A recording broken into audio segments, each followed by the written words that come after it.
Greetings, everyone out in Facebook land. My name is Jason Tudor. Welcome to yet another edition of This Show is a JK with your pals Jason on the left and Keith on the right. This is our 50th show, dude. I did not 50th. even... I know, 5050. So, dun, dun, dun, dun, dun, I guess is appropriate right there. So, we are excited to be joining you in another edition of Craziness and Fun for the next hour or so. And we're also welcoming people who might be popping in from the Brooke Muehlbach group page. Hello, welcome. Thank you for stopping by. The first hour is the local hour, which is to say the first 20 minutes is usually where we do the local stuff. And then we usually get off track from there. So, again, thanks for joining us. It's been another crazy week in the world, another crazy week in sports, and so on and so forth. So, the way we usually do this is we start out with the local goods, the COVID, what's happening in the area, the Ramstein, the bomb holder, and everything else. And we move on, talk a little entertainment. For me, it'll be about the movie that my wife watched and was severely disappointed by. Uh-oh. And then we actually got a good chunk of sports to get to. But we will be getting to perhaps the most controversial bracket we've done in a while, which is You are welcome. Yeah, so it's a good choice because we've already got the where's the natural, where's this, where's that, right? So, but this is Keith's doing, so we will have this for you at around 8:40 or so. You can get predictions in until 8:30. Just go over to challenge.com. The bracket is pinned to the top of our Facebook page. And I've talked a lot, as I usually do, because Keith tells me I talk too much. What's going on with you and that giant patch on your head? I do. I had this. I took a thing from you. You wear hats with patches on them, shoulder patches, squadron patches. I thought, that's really cool. I like that. So the first one I bought was VMF 214. Right. The Black Sheep Squadron. That was one of my favorite shows for the 3 seasons I ran. Robert Conrad. That's right. Robert Conrad is Pappy Bollington. You got to be old to know what this was when he said, knock that off my shoulder. Yeah. Remember that? Duracell. That's right. He was a real man. Real man. We were old. But also, hi to Ray. You mentioned Brooke Muehlbach. I'll mention San Antonio, where Ray and PJ, constant listeners, they are. So this patch, I bought it. I thought this would be the first patch I wear on this hat. Yeah. And the thing is so big that if I don't tamp it down, it looks like a firefighter's helmet, with the big firefighter's emblem right on top of the helmet. It's big. It's gigantic.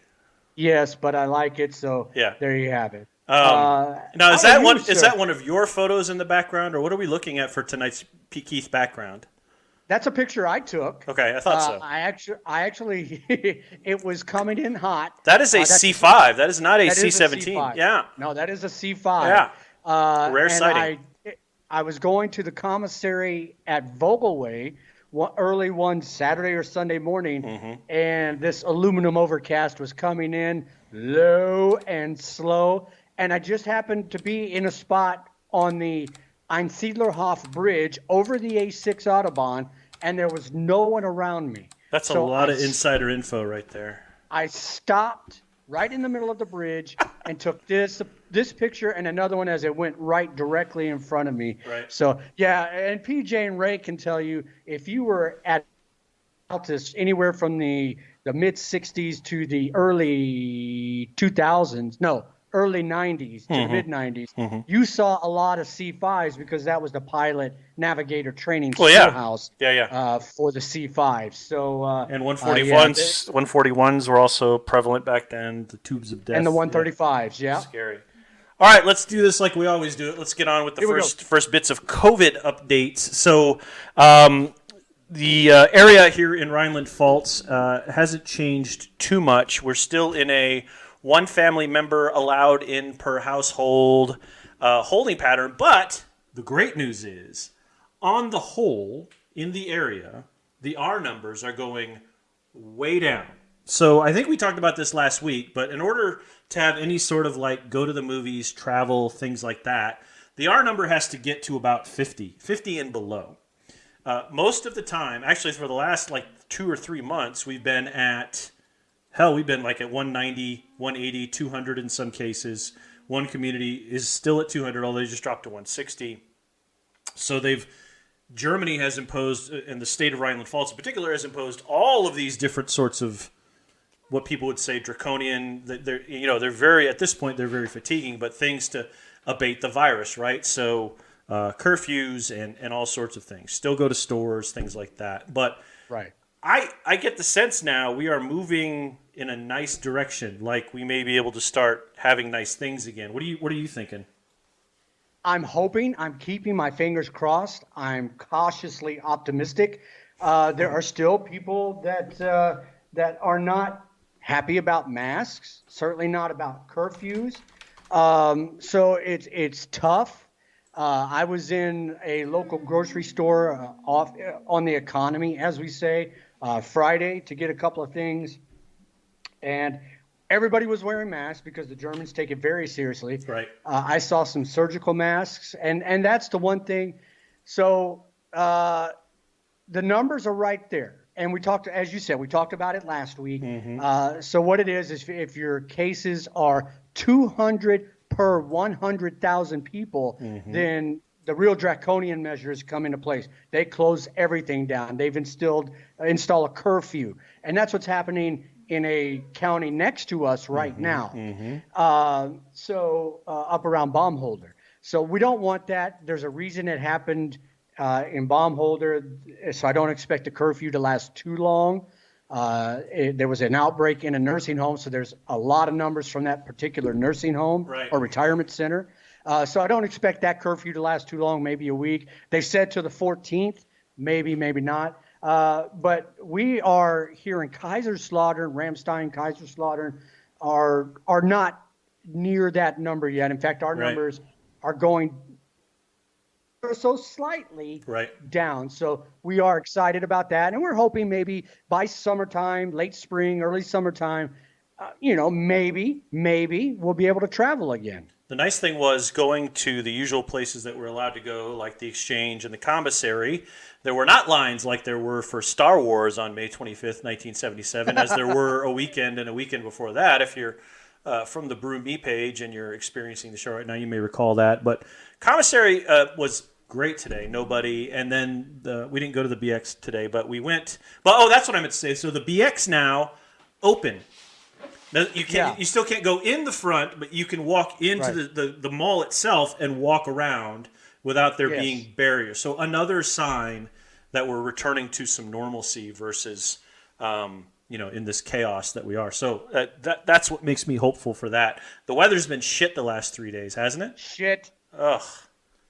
That was a good Jewy thing right there. I just did too. Ugh. That was a very good Jewish boy thing to do. Ugh. So we wanted to. So the other thing that they did was they Rhineland-Pfalz they extended the area you could travel from 15 kilometers, which is, it's 14 miles from here to the Shopette at Pulaski. So I couldn't have even gone to get like gas if I wanted to. But anyway, they've extended it from 15 kilometers to 100 kilometers. So Dee Dee had a spot picked out. She's like, it's exactly 100 kilometers. I'm like, I'm in. So, but then it just was miserable. The rain was effing miserable, and it was terrible. And I don't know how the weather is where you are in Texas land or Hawaii land or whatever, but it has been, the best word to describe the weather the past few days has been miserable. Like today it snowed and rained, and it was so gray on the way to, because we had to go out and get some wings for dinner, and I had to get gas. It was so gray. It was just that sort of, like my friends, when they were stationed in Germany, they'd go, there's this time period in Germany when the weather is just so miserable, you want to throw yourself off a building. Like it's bad, right? And today was one of those sort of days that they describe where it was just awful. So, you noticed what I noticed, of course, right? So it really was. One thing another thing as far as COVID that starts tomorrow. Yeah. Is we have to start wearing. We can no longer wear cloth masks. No. So all those masks I bought, I don't even have one up here. Or, I did. Or the Cowboys, or Firefly or whatever. You can't wear those. No. You have to wear either a N95 mask, the PFF2 mask, or a blue surgical mask, and that is it. Now that's only if you are going into a store into a retail establishment that happens to be open, Right. into a government building, or on public transportation. Now, if you're just going outside, you can wear a cloth mask. But if you're going in one of those places, you have to wear one of those 3 particular masks. Right. So now there's a run on those types of masks. Yeah. So, of course, the BX is selling them. BX. The all stores are selling them. The pharmacies are selling them. People are trying to order the blue surgical masks on Amazon.de. Right. And so there's a run on those masks right now. Right.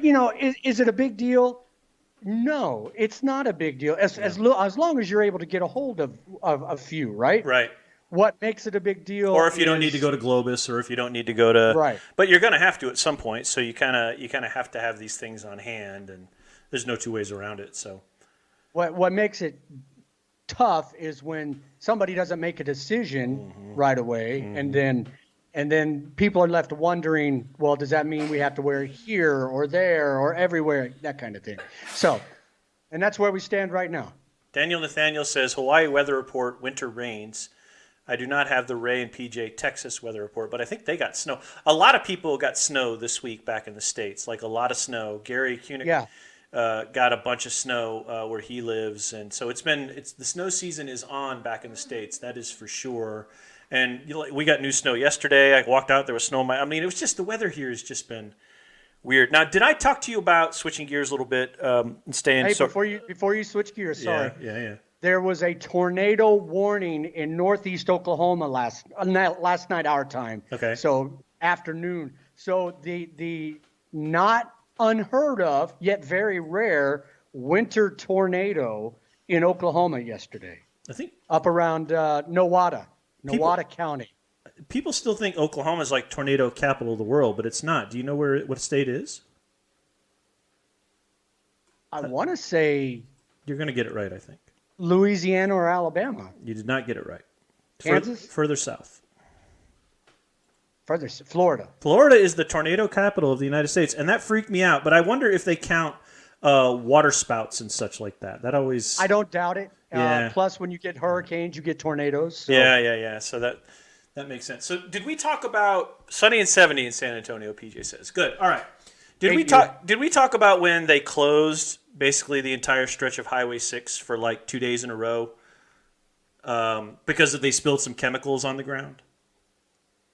Did we talk about that? And they had to, what they do is six from where the 62, and this is again we're in the local hour, so hi, where the 62 comes down from Baumholder and then out to my house is about a 4 or 5. No, we did not talk about that. So, I knew it was closed. Yeah, for like 2 days in a row or 2 weekends. I think it was like 2 days in a row.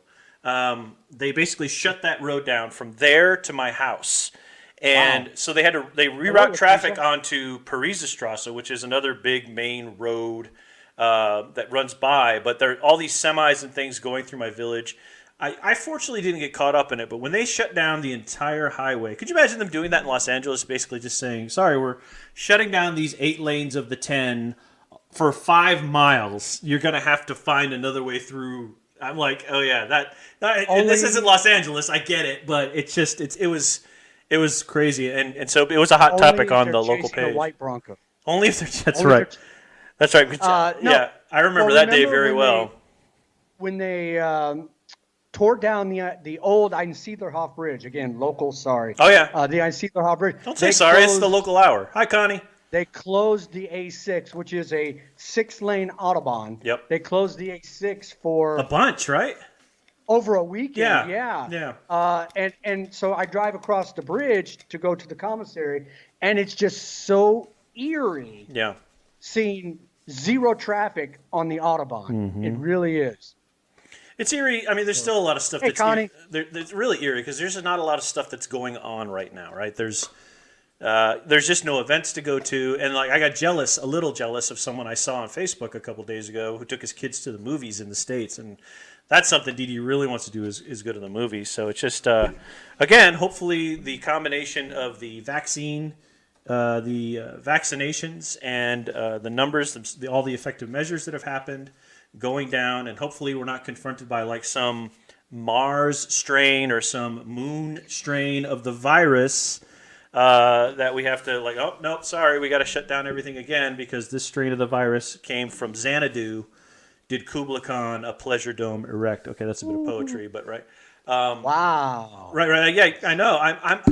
I've got skills. All right. So yeah. So I think again, I think we're trending the right way, and that's really good news. All right. So let's see who's checked in as regulars. Daniel, Nathaniel, Connie, PJ. So no sign of Julie yet. But we looks like we got about 10 or 11 people. So welcome again. We appreciate. You just called her out.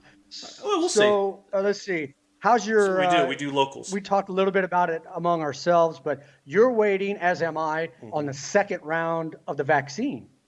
I am. So I called the clinic. Yeah, it is eerie, isn't it? I know. He puts on that background and it blurs out his microphone sometimes. And no Matt Davis. That's right. Forgot about Matt. He's been quiet, but I haven't seen him this week. So, oh no, I saw him Thursday. He'll be here. He's probably just in and out. Lost my train of thought. What did you ask me? COVID. Round 2 of COVID. Welcome to my world. What were you talking about? Sorry. I was trying to think. I can't think and listen at the same time. I called the clinic on Tuesday and was met with the response that I thought I'd be met with, which was, hey, yep, you're on the list, and we'll call you in 14 to 28 days. So, as they get the vaccine, we'll get the vaccine. I'm not concerned about it. The Moderna doesn't have a rigid time schedule to it, so I'm not sweating that. As long as you get it, I think within what's said now is between 14 and 45 days after the first.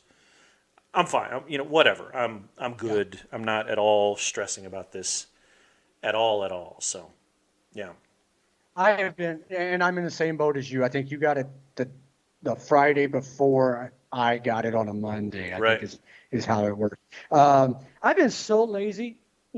Oh God. Heather, and I've got a wonderful forest with a dozen trails out it, literally 30 seconds outside my door. Right. And I said, I'm going to go for a walk. Take some pictures, take some selfies, blah, blah, blah.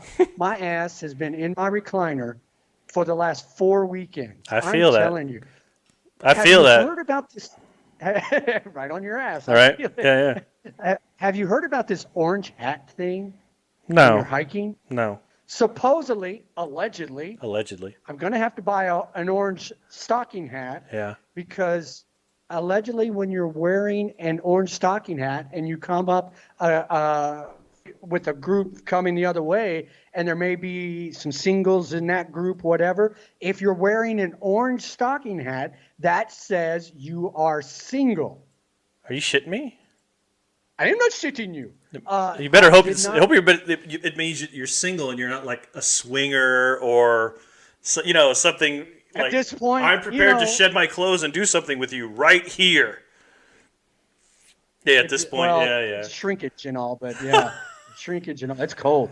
But I mean, so I have a black stocking hat and a gray stocking hat, and I'm just afraid an attractive woman might look at me and go, he's. You're gonna have on the biggest orange. You're gonna wear like an orange vest, orange hat. I'm gonna look like a freaking. You're gonna look like a pumpkin. That's what you're gonna look. You're just gonna be like, hey everybody, look at me. I'm Sandra D, lousy with virginity. So I have a black and a gray hat, and somebody's gonna look at me. He's a pretty decent guy, but too bad he's wearing that black hat, which is probably as black as his heart. You're getting orange now. So yeah. You are listening You are watching and listening to this show is a JK live on a Sunday and also on audio. If you're catching us on audio now, we're on iTunes, Spotify, and everywhere else. Hey, I'm going to do an ad. Watch this. Hey, listen, don't forget to pick up my short story book, 7 from the System. It's available on Amazon right now. 7 stories around my comic books that I've also created called Vorpal. But these aren't just like science fiction stories. They are stories about like chocolate and cooking and things you can all relate to, not science fiction-y type stuff. So if Spider-Man can read it, you can read it too. Pick it up today. It's $6.99, I think, $7.99. It's one of those 99s. But it's cheap, and I think you'll enjoy it. It's in hardcover or in Kindle. I'd love for you to read it. I'd love for you to review it. But if you get a chance, pick it up today at your nearest Amazon outlet. PJ said it's Keith hunting season, and really it's not hard to find me. Wabbit season. Duck season. Wabbit season. Keith season. Duck season. Wabbit season. So we cannot go much farther without. I guess we're figuring out where we are with GameStop, right? So.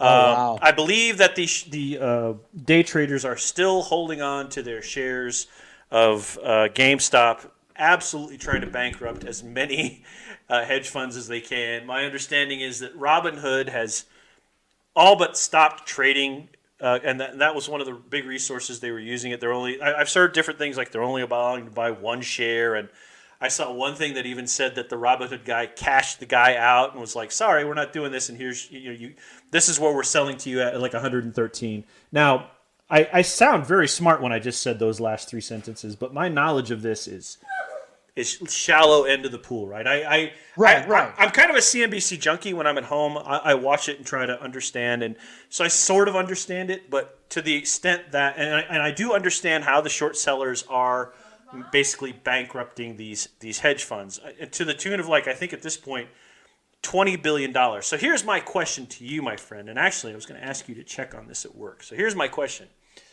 The question is, I wonder if this affects all these hedge funds dying, if this affects our thrift savings plan somehow. Because the thrift savings plan is diversified in so many different ways, from the H funds, which the A through whatever funds are a lot less volatile, but then you could switch to like the F through H or I funds, and those are much more volatile. You earn a faster return. So I guess I'm curious if this 20 billion or 22 billion that's been lost now affects our thrift savings plan. Think about that one, big boy. I can't, because I don't understand any of that. I think we need to ask like Nina tomorrow or somebody. Yeah, and you'll talk to her before I do in the first thing in the morning. Right. It is ironic it's called Robinhood, you're right. In fact, I've been thinking for the last few days, I was going, what the fuck does the Robinhood restaurant have with any of this? And so I didn't, I don't know what all that means. That is outstanding. And I don't put nearly enough into my TSP. Me either. That I should be, because I like the money in my check. Right. My money has to come to my check. Yeah. Into my wallet. Yep. Because I have things to do with my money. Because you're a player. You're a big money player. That's not it at all. That's making it rain. Some who wants ones? Some bad choices in my life. Who likes that quarters? Now I owe banks and things like that. Yeah. But I freely admit that. But Keith Pinnell, my so life I of bad don't put decisions. as much into the TSP as I should. Right. I don't follow that. I know there were some people a couple of years ago that were really upset about what the markets were doing to their TSPs and 401ks and things like that. So right now, I don't think this, unless we find out it does affect the TSP, I don't think this affects the yous and the me's of the world. So I think it's also important for those of you who are listening on the iTunes and checking us out live. It is important to understand GameStop is going to die. It was going to die before this sort of incursion on its stock happened. GameStop is Blockbuster Video now. Blockbuster Video died because there wasn't a need to go and rent a video cassette or a DVD anymore. That need died because we stream things, or there's just a better way to get it. That model died, and then they thankfully could stop charging for late fees.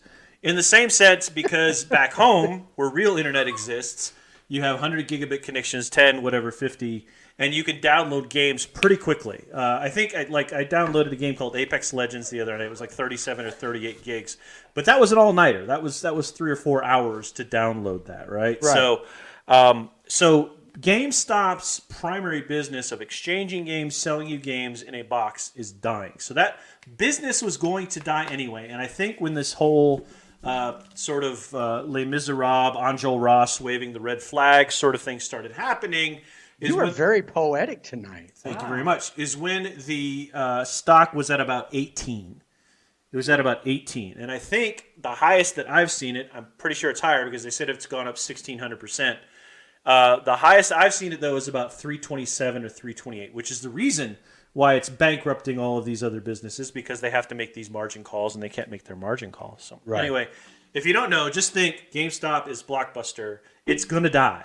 they're just using this as, again, red, the blood of angry men. So Right. And I see all these memes about this is just making rich people, taking money from rich people. That's why they suspended trading on it. Yeah. Blah, blah, blah. Blah, blah, And blah. I'll say from you to me, or from me to you, or you to me, whichever. We talk a lot. Whatever one you want. That's whichever. Is there's not a single one of us in this world that doesn't have money or has a little bit of money that would not love to be one of these millionaires. Yeah. It's what you do with your money or don't do with your money that makes you an asshole millionaire. Yeah, I mean, to an extent. I mean, look, it's a class. It's the epitome of a class struggle, right? It's the epitome of the little guys waking up one morning and going, "Hey, I figured out how we can fuck these guys who bullied me in high school, who were total dicks in college, who were, these douchebags who just thought they owned the world and thought they had the keys to power." And now we figured out a way to fuck with them, and here's how we're going to do it. And everybody went, "Hey, it's working." So yeah, they did, and good on them. But the problem is that you know what happens in the end, right? In the end, this kind of thing and these kind of people will go on and on and on because that's how money works. So that's how money works. What else you got in the entertainment part of the world? I got some weird. I have some weird news. Oh, shit. We haven't had weird news in a little while. It's time for news of the weird. Let me start with this from my home state of Oklahoma. You may have seen this. Yeah.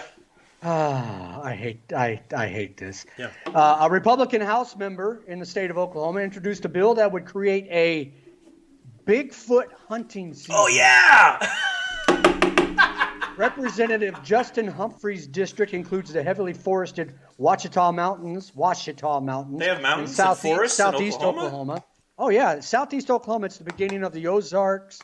Goes into Okay. Arkansas, into Missouri. So the Ouachita Mountains in southeast Oklahoma, where a Bigfoot festival is actually held every year near the Arkansas border. Right. He says issuing a state hunting license and tag could help boost tourism. Quote unquote, establishing an actual hunting season and issuing licenses for people who want to hunt Bigfoot will just draw more people to our already beautiful part of the state. I like hug. That was cute. Hug, yes. Humphrey says his bill would only allow trapping. Right. No shooting. That's the cool thing. We're not going to shoot Bigfoot. We're going to try to catch Bigfoot. They allowed him to shoot him. It becomes a South Park episode. He's coming right for us. I want to see a ripped off head, bloody stump head in a MAGA hat hanging from a tree in the Ouachita Mountains. Oh, my God. Humphrey said his bill would only allow trapping and that he also hopes to secure a $25,000 to be offered as a bounty. Hold on now. All right, so... Hold on. All right. Micah Holmes, a spokesman for the Oklahoma Department of Wildlife, which oversees hunting in Oklahoma, told television station KOCO, Channel 5 in Oklahoma City, said that the agency, the Department of Wildlife Conservation, uses science-driven research and does not recognize Bigfoot. Oh, okay, good. So first of all, sometimes you do things for morale purposes, right? Sure. It's a great laugh. It's a great conversation, and ultimately it doesn't cost you a dime, and it doesn't go anywhere. So to me, it's funny. I mean, I think it's really interesting. The problem, as you sort of noted, though, is, hey, there's Bigfoot over there. Bang! Oh, we were only supposed to trap? Oh, well, I shot him. Oh, well, you're going to jail for a very long time because you were not supposed to shoot people. And I forgot about that. That's a good one. The thing that I saw that was interesting this week, well, two things. I'll talk about this movie that Dee Dee saw. Somebody posted a deep fake with Millie Bobby Brown, who I still think is too hot to handle, too cold to hold. She's in the Ghostbusters and she's in Control. I still think and also 15. I swore that I was like, is that Bobby Brown's daughter? Who else would name their children Millie? But it's not. It's an English actress who I think is in Stranger Things, and she did the Sherlock Holmes thing. But anyway, which I was pleasantly surprised. I enjoyed that movie. I saw bits and pieces of it, and I enjoyed it. It just felt a little froppy. Yeah. It was. I like Henry Cavill in anything, and I like her in just about anything too. So I'll give it another go. Anyway, so somebody deep faked her over. This is don't worry, it's not dirty. Okay. Deep faked her over Star Wars original Princess Leia. So Huh. and the resemblance is striking. It is bafflingly good. Like it's like wow. I mean, just little differences in the face, but really close. So if they're looking to do something near Episode 4 again, like they did with Rogue One, they've got their actress because she is just Wow. spot on. So that's one thing. The second thing I saw, actually, I have three things. I just remember this when I said deep fake. I'm watching. I did lazy today. I did it really well today, and I just it was great. I was lazy from like 10, from like 9:30 to 1. It was amazing. But anyway, I'm on the couch and I'm drawing on my iPad and I'm watching basketball, which I haven't done in a while. And actually, I watched the Charlotte Milwaukee game, Hornets. which was good. The Hornets beat the Bucks, and the announcer who did the game was great. Whoever he is, kudos to him. He made it worth watching. And then the Lakers Celtics game came on. That's all irrelevant. What the relevant point was, at some point they teased an E360, and this could dovetail right into sports, by the way. They teased an E360 about the Raiders, which I want to see, and it's about basically how Al Davis was the man and the NFL sucked ass, and how they tried to screw Al Davis for 20 years, and Pete Rozelle was his worst enemy. All that stuff you already know, right? But at the end of the clip, they really badly deep faked Rozelle's face and Davis's face on two people inside the new stadium with the new torch behind them, and it looked really horrible. It looked like some sort of weird, like from motherless.coms. It was bad. It was very bad. So anyway, there was that. And then my final thing is, so my wife watched HBO Max premiered another movie last night, and Apparently our videos froze. oh, is it? Let me look at the bit rate. Okay, yeah, the bit rate's coming back up. Sorry, the bit rate's coming back, but bit rate died again. I'm not sure why. It's coming back up, though. You're froze like this. That's awesome. Like you're about to squeeze somebody's boobs or something. That's fantastic. All right. Yeah, I see it. Yeah, I see it now. All right. I'm not sure why we're getting the drops. Well, we'll just keep talking. Okay. That's all right. Go ahead. So you were talking about the movie your wife was watching. Dee Dee was watching. Yeah, so she was watching. Hang on, let me get this back up too. All right, so we're still floating in bad bitrate zone. I wonder if she started a stream or something. This always bothers me because I'm producing the show at the same time. Should be over within a second. Sorry. She's watching something called The Little Things or The Bits of Things or something like that. And I don't remember specifically what it was called. I think we're coming out of it now. Hang on. I think it's about to reset itself. Yeah, you. Come on, baby. Come on, baby. Come on. There it goes. Oh, come on. There it goes. Okay, so we're back. All right, we're back. Sorry about that. We literally, these data drops we have absolutely no control over. We apologize, but thanks for sticking with us. Okay, so it was called like The Little Thing. So it was another movie that HBO presented as it did with Wonder Woman about a month ago, right? And it was with Jared Leto, Denzel Washington, Rami Malek, and I don't know who else. I don't really care. So the film was essentially one of these, let's rely on the serial killer to be our buddy and help us explain what happened to these people who are dying. And Dee Dee's like, it was one of the worst films I've seen in a long time. And that is her jam. Like, Murder, Die, Kill is like, she likes to know, how the wife killed the husband. She loves those. She loves the forensic files, all that stuff, right? Like a lot of people do, fairly, right? So anyway, this movie that she said it was just awful. And so, I'm beginning to question their strategy of releasing stuff, on HBO Max now, and whether or not it wouldn't just be better to, just wait to the theater, because that's what all the Marvel movies are doing right now. They're just waiting for the theater to come back, right? So, right. She said it was just awful. There we go. So anyway, that was whatever it's called, The Little Things, The Little Bits, the Leto, Washington, Malik film.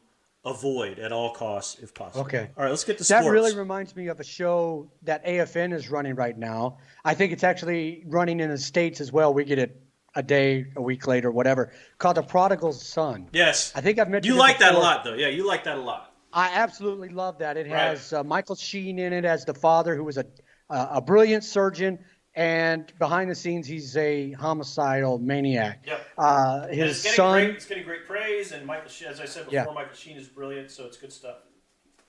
Yeah, I love it, and it's one of the things I really look forward to during the week to watch. And the byplay between him and I can't think of the guy's name, but he was he played Jesus in The Walking Dead.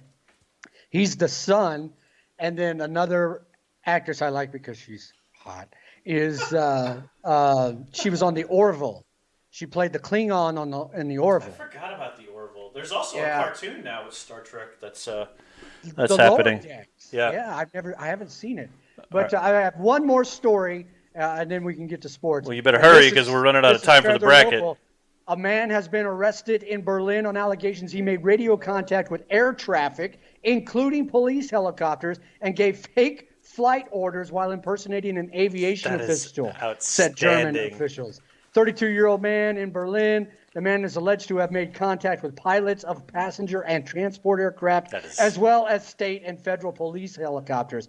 And that's how they found him. They triangulated. They arrested him, and he's going to jail now. Why? What is that? Sometimes people just want to watch the world burn, right? That's it. All right, a couple sports things before we start the bracket, which is right here. If you'd see it at home, we have the bracket ready to go. Just wanted to show it to you at home. Matthew Stafford traded to the Rams. Your thoughts? Hello. I think it's I don't think it's a good trade for either team. Interesting. Now, okay. The Lions get Goff, so a younger quarterback. Right. But they also get 2 first-round picks. Right. And a third. Is that right? Yeah, yes. they got a third round. Yes. Yeah, they got a shit ton of stuff for him. I think it's a good trade. I think he is at that. Remember when Peyton Manning was good for like the last year, and then those last 2 years, he was like, "Why is Peyton Manning throwing the ball?" I mean, it was obvious he was just done. But Matthew Stafford, I'm a big fan of his. Always have been. Always had in my fantasy leagues. I think I said that last week, but glad. The other funny note that I have, and then I'll let you get to whatever you got, is, and I talked about you before the show started, was the Houston coach, whoever that is, I don't care, came in saying, I was under the impression that I was coming to be coached with Deshaun Watson as a quarterback, and Deshaun Watson has said, what's our favorite line from the upcoming movie we're going to talk about? Trade me! I should have wrote it on my chest, but I didn't. So you showed your nipples. I did. Wow. Yeah, Deshaun Watson is leaving, so that'll be interesting to see how that all works out and watch Houston turn into the Tampa Bay Buccaneers of the 70s. So, wow, what do you got? And that's the thing is, I don't know. I just Goff, is he that good? When was the last time Goff threw a long ball? I think we've seen 3 years of Goff, and without who was the running back, Todd Gurley. A healthy Todd Gurley to sort of break him up and allow him, the moments. I think he's okay, but he's not great. He's Chad Pennington to me, right? That's an old school name. But he's Chad Pennington to me, so that doesn't do a lot for me. Yeah, he's a manager who can move the ball a little, but I don't think the Rams will ever win big. No. With Goff. With Stafford, they've got a 32-year-old.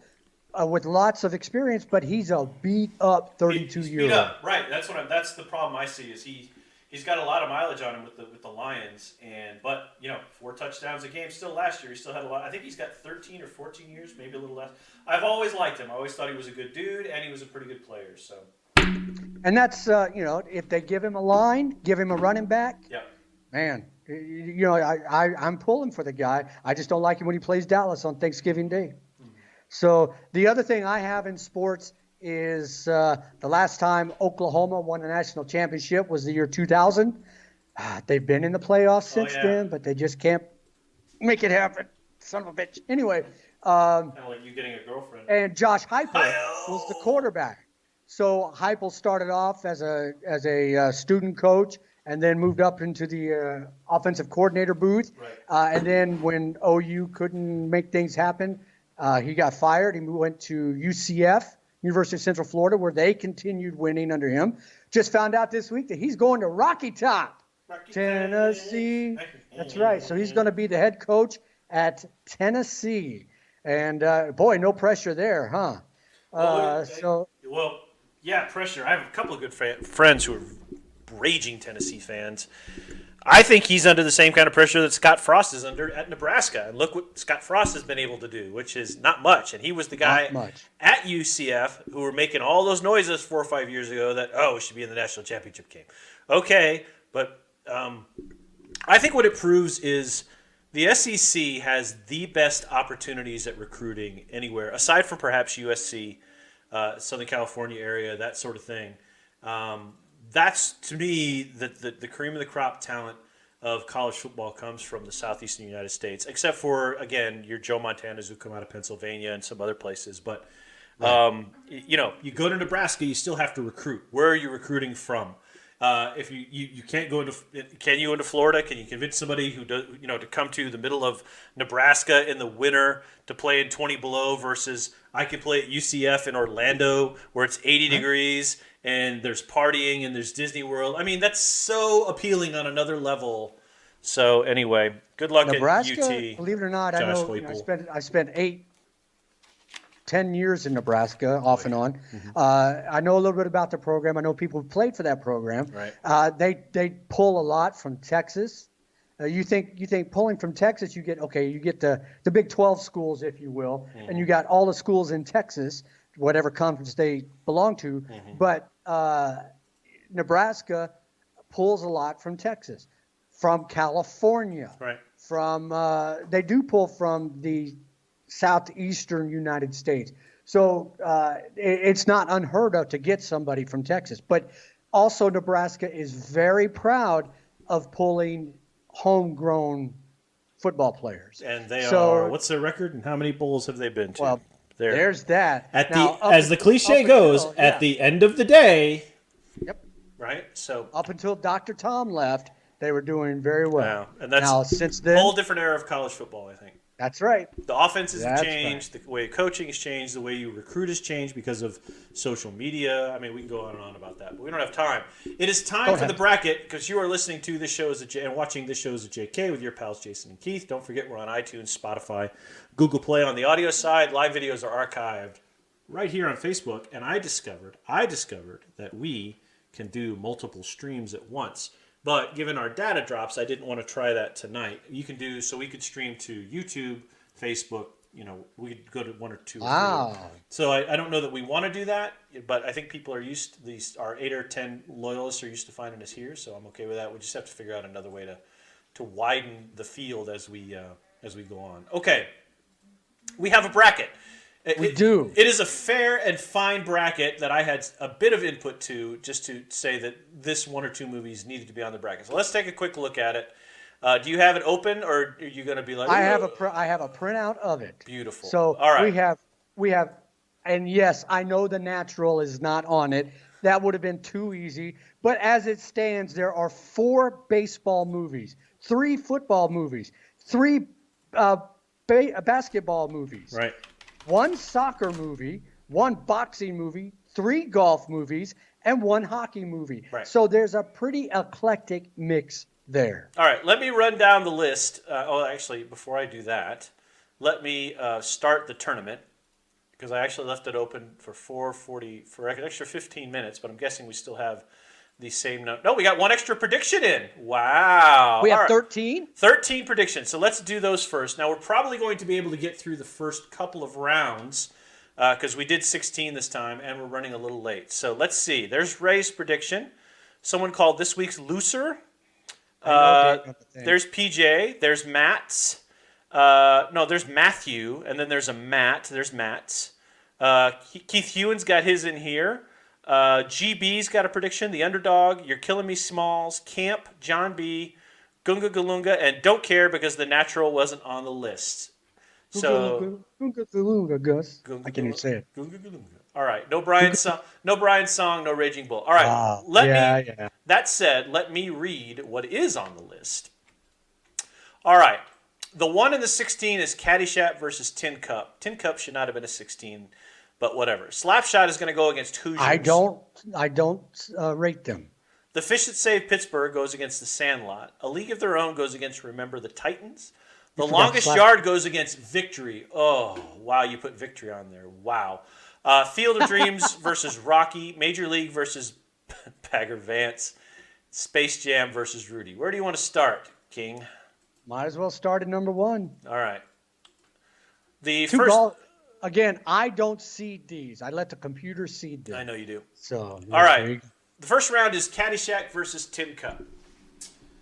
These are both great movies for different reasons. The first is, of course, Caddyshack was made in the era of the Animal House movies, when Animal House and National Lampoon were a very big property, and they were making sort of campy, every 20 minutes there was a boob shot sort of film.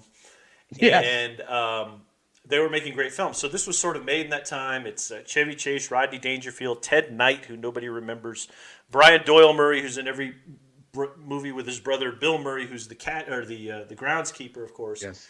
We all know the refrain, all the memorable stuff. Tin Cup is great because it was just cool. It was a cool golf movie, I think, and it's one of the few cool golf movies that really, to me, sort of helps define the genre. Even the ending, which at first I was kind of like, okay, whatever. I really dug it. I really thought it was, once I watched it, because I watched it probably 5 times, and I really dug into liking the give me another ball, and then when he finally hits it, even though he's 13 over, because he knows he can hit that shot, it's like so I like both of these a lot. But if I'm picking, I got to go with Caddyshack. I agree. I like Tin Cup because, and the first time I saw it, I thought, the guy has the yips, and this was before I started playing golf when I saw it for the first time. Right. Probably for the first several times. But then at the end, like you said, when he hits it and he keeps plunking in the water, that's you and me out on the golf course a lot of days. Yeah. And that's us. And then he finally hits it. And the crowd still is behind him because they go, oh, my God. I'm like, just give up. Just give me another fucking ball. That's it. Give me another ball. I just love it. Give me another ball. Because he knew at this point, it's like, okay. And Don Johnson is the perfect dickhead in this movie. He is. Yes. And I like Don Johnson a lot. I think he's a great actor. He just, if you look at his resume, he's amazing. All right. Next up are 2 movies that I have never seen but know a lot about. The first one is Slapshot, the Paul Newman hockey film. Just watched it today. And then there's Hoosiers with Gene Hackman. I'll let you lead this one. So Slapshot, to me, going back to Caddyshack, Slapshot, well, let me rephrase that. Caddyshack took, I believe, a lot from Slapshot. There's the irreverent characters. It's the sports theme. It's the come from behind theme. It's all that. Slapshot from 1977 really surprised me. Paul Newman would do a movie like this because there's a lot of cussing. He was in his kind of middling years. He had just come out of Butch Cassidy and the Sundance Kid. He's just started, I think, he was kind of in the dog days of his career at that point. He hadn't become, he was always Paul Newman, but he hadn't really become Paul Newman. He didn't do that until, I think, late 70s, right? So Right. So Slapshot is a hockey film, a minor league hockey film, a la Major League, by the way. Yeah. Or not Major League. Oh, crap. Never mind. Bull Durham. Bull Durham. Thank you. So it's also it's not on the list. Very small. We could have done this for I know. 8 different shows, but anyway. I'm good. So the team is folding. The owner wants to sell the team, so they bring in these 3 guys, the Hansons, and they're the ones that want to fight, just fight. They don't care about scoring or playing. They want to fight. And that starts bringing in the crowds. The numbers go up. The money goes up. Yep. So anyway. A la Broad Street Bullies. Right. So that's what it is. And Paul Newman plays the coach player. And he's trying to save the team, but then he realizes it can't be saved, so let's go out in the blaze of glory. Hoosiers is the penultimate underdog basketball, late 50s, I think it is, early 60s, Indiana basketball movie. Yeah. And that's exactly what it is. That's exactly play what your it is. heart out, do your hardest, be a good person, everything will work out in the end, Right. kind of thing. Right, right. And that's the small town team going up against the big city team and overcoming all those obstacles. So who you got? Travis Holloway. In this, I think Hoosiers is the better movie. All right. Are you still there? I'm still there. Oh, Hoosiers you is just the better you movie. stopped. That's All what I right, think. cool. Yeah, I agree. Slapshot is a fantastic film. I know enough about it to know that. But Hoosiers is synonymous with sports movies. It's in the first three that you usually mention.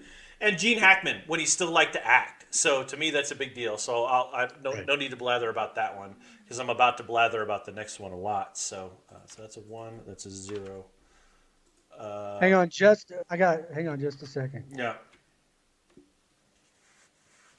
That's a powerful round 2 matchup, by the way. Caddyshack versus Hoosiers. What are you mumbling? We gotta press, dude. We're running out of time. Okay, say hey, let me call you back. We're doing a podcast. Bye. Was that your daughter? That was my daughter. Yeah. Ah. All right. Yeah. Sorry. Anyway, okay, go ahead. This is your favorite because this was your one. Well, besides Caddyshack, your one request, which I had happened to seen a million years ago. The Fish That Saved Pittsburgh. The Fish That Saved Pittsburgh Explain versus that. another movie that I've never seen called The Sandlot. I have no idea even what it's about, but I know You're killing me, Smalls. We get the line, "You're killing me, Smalls," from it, right? So, if you've never seen The Fish That Saved Pittsburgh, you're not going to like it. It is an old 1970s film, obviously made to, in some way or another, help the NBA generate business, though I really don't understand how using this vehicle was. But essentially, it's about a basketball team that is just awful. And then they get this star player in the form of, I think it was Dr. J, right? It was Dr. J, yeah. Right. And so the whole time in the movie, well, not the whole time, but when the movie starts, the team's awful. And the guy, I think it's Meadowlark Lemon. We're saying Daryl Dawkins, but it's Meadowlark Lemon. He's the star team's player, and he hates it. And when they're going up and down the court, he has his shirt on, and he would lift it up, and the words "Trade Me" would be written on it. And that's twice. I know. I think we went from PG to R there. So it's hilarious. And there's moments, and there's this really oddly romantic moment. It is absolutely one of my favorite films, and it's got some music, and I'm trying to. It's not. What was the Will Ferrell basketball movie that wasn't that good? He played for the Tropics or whatever. This is better than that, but not as good as. I'm trying to think of another sort of sports parody film. Anyway, you wouldn't like it if you watched it, but I recommend it anyway. It's that kind of film. So obviously, I'm not wavering here. My choice is The Fish That Saved Pittsburgh. And I'm not going to talk about Sandlot. I know it has something to do with baseball and kids, but honestly, I looked at the people in the movie, and I'm like, I don't know any of these people. I didn't know who any of them were. But I understand it's still kind of endearing to some people. But I'm taking The Fish That Saved Pittsburgh. It is endearing. It's a coming of age in the late 50s. And one of the big things is, they have to go get a ball, and it goes over the fence into a junkyard, and the literal junkyard dog. And blah, blah, blah, and you're killing me, Smalls, and that kind of thing. One of the kids ends up actually making it to the pros and playing for the Dodgers and all that. So they show, later, that kind of thing. The Fish That Saved Pittsburgh. Semi-pro. Thank you, Travis. Semi-pro. Thank you very much. The Fish That Saved Pittsburgh was about 2 steps, to me, above blaxploitation. Yeah, I'd buy that. I think it was probably on the tail end of that sort of that thing, right? Yeah. And this towel boy who's like 11 years old decides the best way to get this team to win. It's not Gary Coleman. No, it's not Gary Coleman. I thought it was. It was not. That you know what will help this team win is if we get rid of everybody but the star, Dr. J, and hold a casting call for basketball, tryout, if you will. Yep. With only people that have the sign Pisces. That's right. Because they're the Pittsburgh Pisces. Pisces, right. That's right. So Dr. J in this film was a Pisces. So Keith actually watched the film. I did watch it like a this week past ago, week. and I have not got around to doing it yet. So Yeah, so I have it's seen it. I've seen it horrible. like 10 times, but I saw it 10 But you times know what? a long time ago. Just to throw, well, you know what? No, because I always get the bad deal. Let's flip a coin. I'll go with The Sandlot You're a because it loser. is the better If film. my film doesn't move on, I'm hanging up the phone. All right, so this week I get Sean Connery again, and you get nothing again. All right, you ready? Yes. All right, here we go. I win, Sean Connery. Imagine I that. shouldn't have even flipped it. I should have been like, "Yep, I won anyway," but I did win. So lucky Okay, me. so there's a bracket buster right there, just so you know. Everybody can yell at you now. Okay. All right, so moving on. Major League and Bagger Vance. Major League. I'm not even going to talk about Bagger Vance. Bagger Vance is a horrible film. I think Bagger Vance is a fantastic movie. I think it's terrible, and I think it plays on so many awful stereotypes that movies have played upon in terms of using African Americans as these sorts of. I read about it before, but like Will Smith is helping save a white person so he can do great things and go on with his life, and. I get the production quality of the film, and it's Matt Damon, it's Will Smith, I forget who the love interest is, whatever. But to me, that film hit the nexus for me of, oh, that's what that is. Okay, got it. And so it does not even have a place in my golf film catalog. So I'm taking Major League if you want. I will go with Major League. All right. Just because I think it's a better movie, but I love Bagger Vance. All right. And there's that whole mysticism. Is he real or not? That kind of thing. See, that's what I'm saying. I skipped one. It really hits a lot of. You did. You skipped a bunch, but yeah. Thank you, Travis Holloway. Magic Negro situation. Exactly. Thank you, Magical Negro. I couldn't think of it, but thank you. I'm reading what they said. So yeah, that's exactly what it is, right? It's oh, thank you for helping me. Now you go back to It's just that's when that hit for me. He left on his own. He was begged to stay. He left on his own. Well, okay. Major League moves on. Major League moves on. All right, hang on. Let me show the bracket to the folks here. So, Fish to say Pittsburgh is there. There's Major League. So the next one you need to do is League of Their Own versus Remember the Titans. So, League of Their Own, I think, is a very good film about a very good topic. Who's it? Gina Davis, who I like a lot, who's like 6'6". She was did you know she was an Olympic archer? Which I thought was very interesting. It also has Rosie O'Donnell, who I guess we don't talk about anymore. It had Madonna in it. Of course, it had Tom Hanks in it.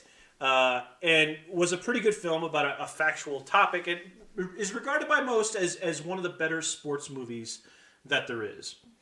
Remember the Titans, as I recall, is Denzel Washington, high school football coach, and was made sort of during this sort of fury of high school football. It feels like the NFL had a propaganda campaign at that time where they did Friday Night Lights and Remember the Titans and a few other things, because I think, I may be wrong, but it might have also been right in the middle of the concussions. So they were putting out products. Krishna, okay, he's playing Krishna as a caddy. That's very interesting. They were putting out these films, and they just felt, the more and more, again, we're old, so the more and more as we look at films, as we've gone from, say, The Longest Yard, which we'll get to in a minute, and The Fish That Saved Pittsburgh, and we've gotten Space Jam and Remember the Titans, and these sort of highly branded, what was the one with Mark Wahlberg that's not on here, that I wouldn't have put on here, don't worry, but he was a Philadelphia Eagle. Right. And that's pretty well regarded, too. I don't remember, but anyway, that's another one where it feels like NFL packaging, right?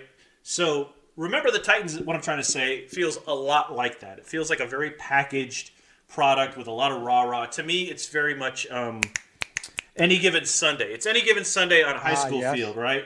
And same sorts of speeches, Al Pacino, One More Inch, that kind of thing. I enjoyed it. Any Given Sunday was very much a caricature film to me, because I'm like, what's Lawrence Taylor doing acting? That was always my... Jamie Foxx is great and everything. He's one of my favorite people, whatever he does. He's great at whatever. So, the long and the short of this is, I didn't really care for Remember the Titans, but I didn't really love A League of Their Own, but I think it's a better film, and that's the one I'd pick. I'll go with The League of Their Own, because if nothing, Yes, and I had a huge crush on Lori Petty. And remember what she anyway, looked she's tiny. Okay. Imagine that. Ding! So, That's right, your wheelhouse. A League of Their Own. But also, you have one of the best lines in there that stretches across any situation you're in. Oh, yeah. There's no crying in. It really does. Pick your topic. Yeah. Pick your topic. Marshall, another one that comes in. Somebody said, PJ said, "Hey, where's Marshall?" Like I said, I know. we could have done a. We could have done 32. 4 weeks. 4 weeks, So, easy. Yeah. All right. Okay. So The Longest Yard with Burt Reynolds. Yep. And Victory. Man. Okay, so I'll go first. Longest Yard is the film, of course, about the inmates. I think challenged the game football with the prison guards, right? And Burt Reynolds is in it. And I think Nick Nolte's in it. I think there's a cowboy who's in it, right? Isn't Don Meredith in it? Bob Lilly. Bob Lilly's in it. Yeah. Nitschke's in it, I believe. So, yeah, I think. So, great film. Really enjoy it. Hated the remake. Yes. Victory has a real special place in my heart. Michael Caine, Sylvester Stallone, Pele, the guy who is in one of my favorite films, The Day of the Jackal. I can't think of his name, British actor, and it sort of falls off from there. That is actually in line with another film that I'm getting ready to watch called Lagan, which I sort of teased on my Facebook page, which is an Indian film, which is about a colonial British army challenging farmers to a game of cricket in order for them not to pay their taxes for like a year, 5 years or something. Wow. So Victory is sort of one of these, we're going to conduct a soccer game to beat the shit out of the Germans. And I think there's an Escape. I haven't seen it in a while, but when you put this on here, I don't know if I suggested this or not, but when I saw it, I was like, oh. So there's no contest here for me. It's Victory, no question. Over the Longest Yard. Yeah. I like it. I first saw it, what was it, back in the early 80s. Invincible. Man, Travis Holloway's all over. And Travis, thank you for joining us too, my friend. Yes, Travis. Great to see you. It's one of my best friends from Augusta in the art world, always alongside us at comic book shows. Great to have you, Travis. So, yeah, Invincible. I'm sorry, Keith. Go ahead. No. And Victory, basically they're German prisoners in Stalag, whatever. And Not the 13. Germans the Germans had a soccer team. And then the Americans kept doing well against this Stalag team. Mm-hmm. So now they're playing the German national team during World War II. Right. And along with playing this game, they've crafted a plan that they are digging a tunnel out of the locker room. Right. Whose arm did they break? Which guy's arm? It wasn't Stallone's arm. That's what Stallone is in it too. But remember, they break a guy's arm on the bed. They have to break his arm to. I don't remember who it was. It's irrelevant. But go ahead. I'm sorry. Yeah, no, I remember that. I just don't remember who it is. Right. Because they had to break that guy's arm to let Stallone get in the game. That's what it was. Yep. Anyway, highly recommended film if you've never seen it. Highly recommended. Great I'll film. go with Victory. Yeah. And they also falsify the radio broadcast, remember? Because they didn't want him to win. So, Longest Yard, by the way, we know there's some big Longest Yard fans, especially that version. Great film. Great film, but I have a real soft spot for Victory, and I see you do too. So, all right, we're almost done with this round, and then we're going to wrap it up and come back next week and finish it. We don't have to talk as much as we did today because these are all great. Right. All right, the last one you had, two more. Field of Dreams versus Rocky. You go first. They are both iconic films. They are both must-watch movies if you're a fan of that sport. This one's tough for me. Field of Dreams is so emotional as a baseball fan. If you build it, they will come. That kind of thing. And then watching the end when they walk back into the cornrows, right, and that kind of thing. And then, of course, Rocky is Rocky. The guy that starts off life with a young wife and a baby, and he's beating people up for money for the guy he works for, and then becomes I guess in the first one he doesn't become the world champ. Doesn't become anything in the first one. Right. Yeah, gets to fight the world champ. Yep. And this one's tough. This one, I could flip a coin for myself to decide which one to pick. So let's see. I'll go with Field of Dreams. Rocky was a lot of things people don't really recall about Sylvester Stallone is he's a pretty smart guy, and he wrote Rocky, he co-produced it, and he starred in it. He wrote the script based on, I think, watching another fight. He got some of that off of that. In 1976, or 77, it's one of the, I think it's 76, yeah, because it didn't come out the same year as Star Wars. It's a brilliant film. It is why they call a lot of scripts a Rocky-style script, because it's down in the dumps, hero's journey, picks himself up, and then wins again. But the brilliant thing about the first film is he loses. Yeah. It's not a sort of a Rocky ending where it's like, he's at the bottom of the barrel, picks himself up, and wins the fight. He loses, and that's what I like about it a lot. That's what we said about Tin Cup as well. So I mean, totally different films, obviously, but that same. You expect him to come from rags to riches. Yep. Only he don't. Quite. He don't. Yeah. So to be blunt. So he does not do that. So that's. I'll tell you what. I don't think Rocky gets enough credit, frankly. I mean, it does. Obviously, that's the dumb way to put it.